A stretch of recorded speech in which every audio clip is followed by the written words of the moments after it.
Hello everyone, today I want to show you Software 4.0 on Skoda Enyaq 85, the new 4.0 software. What is new? What can you do? This video was supported by Tronity, a must-have for every Volkswagen, Skoda, Tesla and Ford owner, but also for other brands. With the app or with the browser, you can have an overview of your monthly cost, all of your charging sessions and all of your trips. There's also a 100% tax-compliant driver's logbook. My viewers get 25% off if they use the link in the description below or if they use the code BatteryLife when they register with the app. You're still greeted with the OK button because of privacy matters, so you have to press OK to get in the infotainment system. And this is on every start and it won't go away ever. Overall the layout, you have underneath always your climate, so your temperature, your seat heating, and then three buttons that you can configure yourself: the home button, your app button, and on top you have always the car button, and then again 5 buttons that you can customize yourself: your time, volume and your internet connection. Underneath the screen you have your on-off button, which also does mute or pause of the music. Then you have a big space for volume. So if you go in here, if there would be music on, you can do minus and plus here.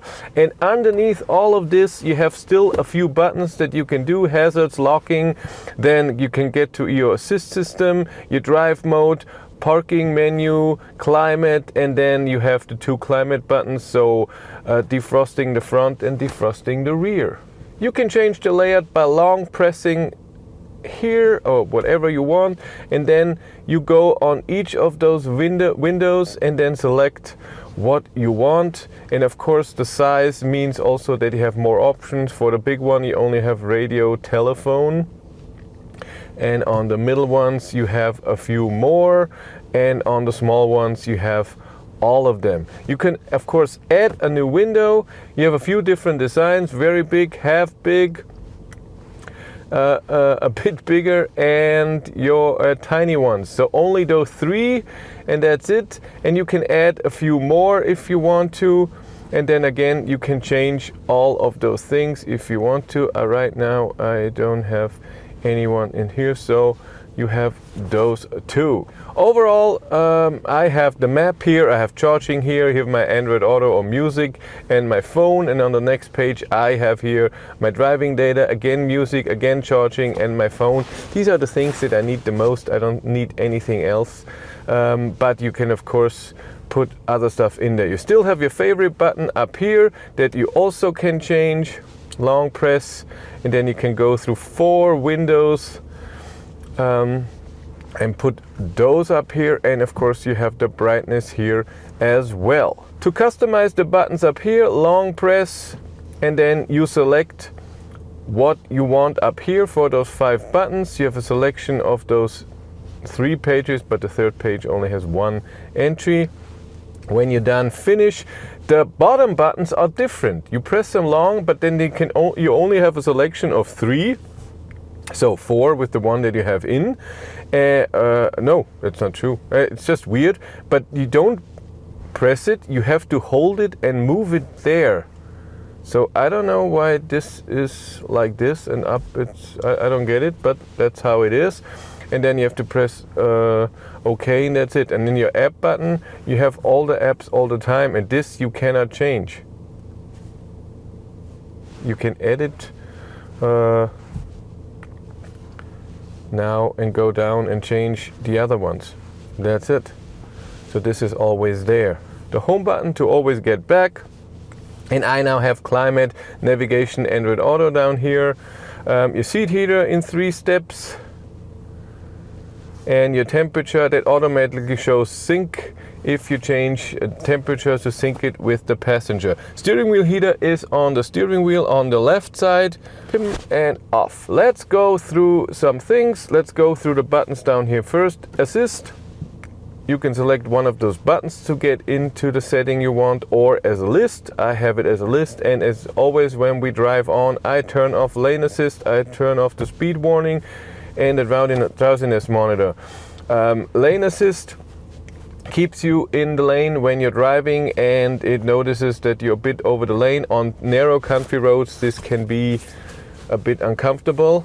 Speed warning: when you go a kilometer an hour faster than what is the speed limit, it will beep at you. It's a little chime twice, but when you go under the speed limit and then above, it does it again. That's annoying, that's why it's off, but EU regulation says it has to be on, same as the drowsiness monitor. That means if it thinks you steer in a weird way, it thinks you're not paying attention, and it gives you a warning.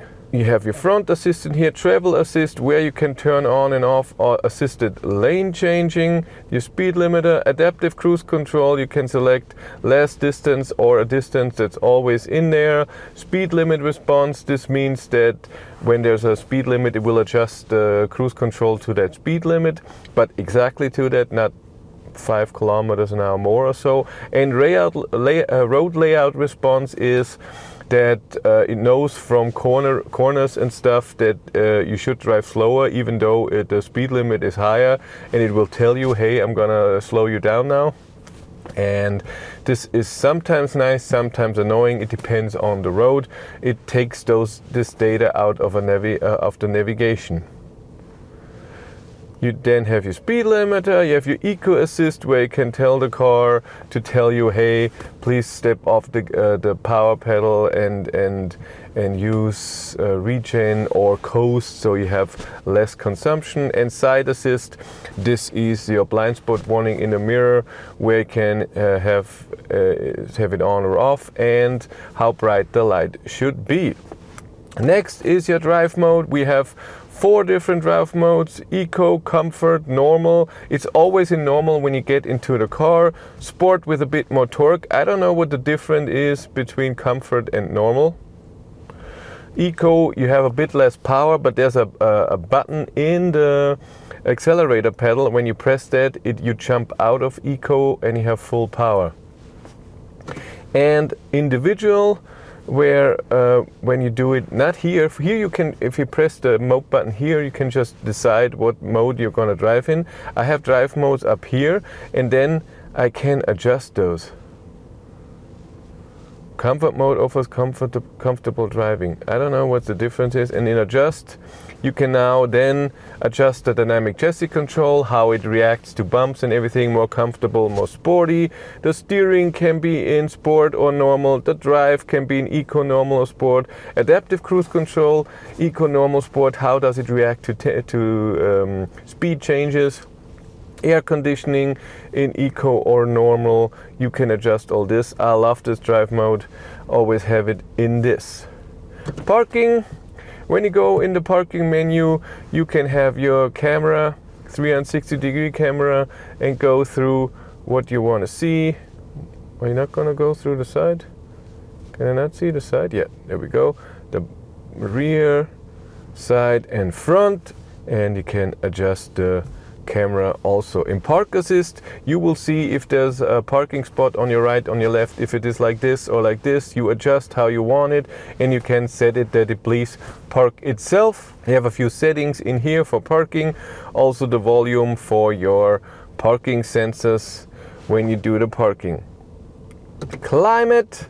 In the climate, you just have, I have the AC on, you have where does the air go, is it in auto, what's the airflow, the rear, you can adjust here and then back to the front, and recirculation and front window heating, and you have a few settings. You can do automatic air recirculation, and when it's cold, you can select that the steering wheel heater should be automatically on a special level 1, 2, 3, and seat heating. I have it on 1, and for the seat on 3. So when it's cold, I get in the car, it all is automatically on. I don't have to do that. Then let's go through the apps that we have. We have these apps here. Let's start with vehicle. In vehicle, you have your driving data, since start, long term, and since charge. And except for the since charge, you can reset those. Status, you would see if there's any problem with your car, and you can see your odometer and another trip, just kilometers, but with 100-meter distance, that you can reset here.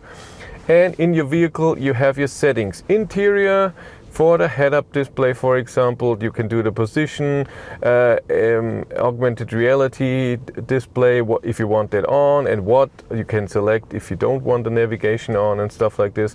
Driving data again, interior light, so how bright the buttons are and your screens. The seats, you can have easy entry, so it moves back when you get in, and then when you press the brake it moves forward to your position. I have memory seats, I have massage function. In this car only on the driver's seat and only one massage, so I can turn it on and off. There's nothing in the infotainment system. I don't know if you can have a different trim level where this is set differently. Mirrors, when we go to the external, lower in reverse, fold when locking, synchronous adjustment, headlights, that dynamic light assist, dynamic cornering light, so it lights into the corner. Sensitivity of the light sensor when the light should be turning on, when it's already very dark or when it can be a bit brighter. Automatic headlight control in rain, that's awesome. Convenient turn signal, so when you just tap it, it will indicate 3 times if this is on just once. Comfort light. You have your light animation when you put the car into gear, when the light goes on, down and off. Then home function, how long the light stays on when you get out of the car, and leaving home function, when you get into the car and you do something, how long should the light stay on. Taillight animation, so when you lock the car, the taillight will do an animation, and there are a few in there. Tire, you can set a tire pressure. You don't see the actual tire pressure, but when you have checked it and you set a set, and then if the tire pressure would change, we will get a warning. Next, we have brakes. Here you can do the ESC, the stabilization control, off. It's not fully off, but a bit more, or activated. Then if you want the rollaway protection in N, so you can put the car into neutral. And auto hold is here as well. Easy open for the trunk, so if you just use your foot gesture, it will open it, but you can turn it off if you don't want that. Window opening, this is with the key. When you press along, unlock with the key, then all windows will open, but you can say only the driver window, or this should be off. Opening and closing, Kessie active, that means when you get close to the car it will unlock. In this car so far it doesn't work, so I don't have that keyless entry, but when I touch the door handle it unlocks. Then you can do lock a vehicle when walking away, and unlock vehicle when oh, this is the one I need. Of course it doesn't work then. Okay, I'm an idiot. And then door unlocking, it should do all doors, a single door. And the interior monitoring, but even if you turn it off in here, every time you get off the car it's on anyway, so I don't know why this is here. And the last is the wipers. You can put that automatically in rain, of course, so your rain sensor, and rear wiper comfort function. Yeah, I noticed that when it's raining and I have the front wipers on, the rear wipers wipe from time to time, so not when you're in reverse, when you're just driving. I don't know, so every minute or so, or every 30 seconds, really weird, but I like it. Okay, we have our things that we did the assist, we did the parking. Charging window. Charging window, you can set your charge limit, you see your state of charge and your range. In optimize, you can preheat the battery, which is awesome. You can do it by button. You touch here, it tells you that it needs 46 minutes to get the charging power that is right now 27 kilowatt to 54 kilowatt. And if of course the state of charge is lower and your battery is warmer, it goes up to a way better charging. And it also does it when you do navigation, but you can turn it on and off if you navigate to a charger, so it doesn't have to do that. You're still in control. Next is your location. You can put in charging location where it should charge in a specific way. So let's say you can go in here, you have a few settings here that you can adjust. Reduce AC charging current, always unlock the AC cable. You can then select from Monday to Friday at 7 a.m. you should charge. And then you can set minimum state of charge. That means when you arrive with 20% at home and you don't want it to stay at 20%, maybe you have to go out, you can put it to 50%. So it will, when you plug it in, it will charge to 50%. But then After that it will stop, and then it will charge to, right now we have set it to 100%, let's set it to 80. It will charge to the 80% at the desired time that we have set. And then there's preferred charging times, so you can say only charge between 10 o'clock at night and 6 a.m. Then it will just charge there. And then when you go out of here into charging, you now have an option here, charge immediately. When this is on, it means you plug in, it will just charge what you have set in here, so to 80% right away. Or on Monday at 7 a.m. departure time, or on Monday 7 a.m. departure time, and it will charge plus air condition at the same time. But important, it will charge to the 80% that we have set right now. Here it is even the 50% that you charge right now. It shows you that. It will charge to the 80% and then wait a bit and then preheat the car. If you unplug in between, it will not preheat the car. If you want that, you have to still do the stationary air conditioning. Done. Then you have a few settings in here. Battery care mode, where when you charge to 100%, it will automatically go back to 80%. Bidirectional charging, if you have a special charger, you can then use the car to power your house. Reduce AC charging current, it will use less power from AC charging, usually half, and always unlock the AC cable. Next is users. In users, you can specify a guest, a different user, and you can select in the beginning what user it should be. You can have S pin, so every time you get in, you have to put in a pin so no one else can use your settings. You have your privacy settings if there's something that you don't want Skoda or Volkswagen to know. Driving profile, we already did. Background light. In the background light, you have either moods, like this, you have special moods for your ambient light. You have mode where it goes with your drive mode. Switch off, it's totally off, or individual.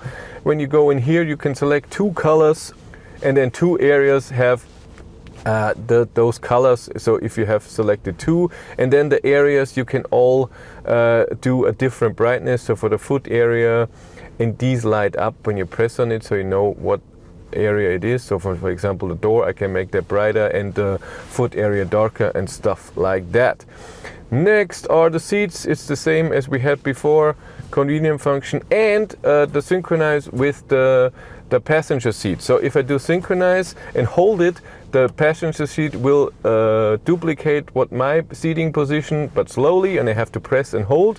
If I just press it once, or even now, yeah, it's true, it's already now when I'm in here, I can adjust the passenger seat with the buttons on the driver's seat. Stationary air conditioning, what I just said, you select here what temperature you want for your stationary air conditioning. If you want the windows to be defrosted as well, front and rear. At what time you want that, I have it from Monday to Thursday at 6:30. It should do that every week. And there's also a setting, start stationary air conditioning in vehicles unlocked. That means when you get to the car unlocks, or you unlock it, but you're not even in the car, it will already start heating up the car. That's great in the morning. That's annoying when you come home and, for example, you unpack your car, it will continue heating the whole time, even though you don't want to drive anywhere, you're just unpacking your car. Then we have sound. In sound, you have an equalizer here, or a profile where it just adjusts your settings. So when I go into, and you can set the subwoofer as well, and individual, you can select your equalizer as well, and then here reset.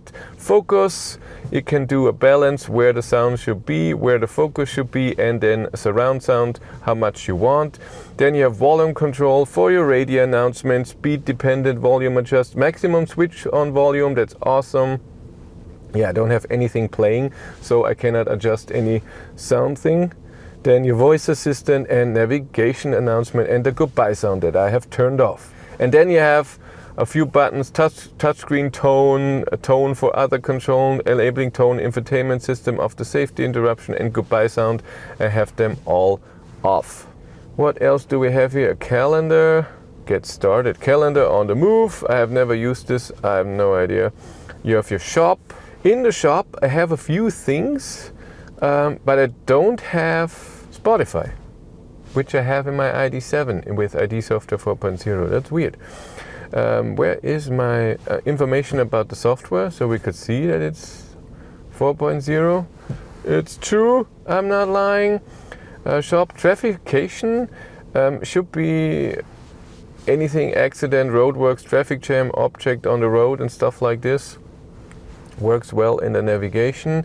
And the last thing is our settings. We go into settings. You can adjust your screen brightness, what you see, clock when an infotainment is off, backgrounds. You can have different backgrounds color-wise and what it looks like.